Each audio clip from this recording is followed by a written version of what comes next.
kami, kung gusto namin malugmok sa utang dito sa Canada, pwede namin gawin yan. Tumira kami sa Victoria, kumuha kami ng 1 million worth ng bahay. Kaya namin.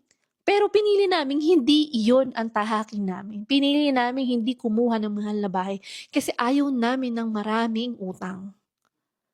'Di ba? Sasakyan, isa yan sa mga biggest mistakes na pwede mong magawa dito sa Canada. May magdi-disagree, may mag-a-agree sa akin.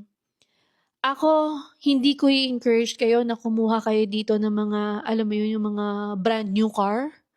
Lalong-lalo na kung hindi kayo immigrant. Kung ikaw ay temporary resident pa lang dito, student or worker ka, I will not encourage you to go into financing sa sasakyan. Paglabas pa lang ng kasa niyan, depreciated na ang sasakyan mo. At wala kang kasiguraduhan na magstay ka dito. Di ba, sana kung PR ka na.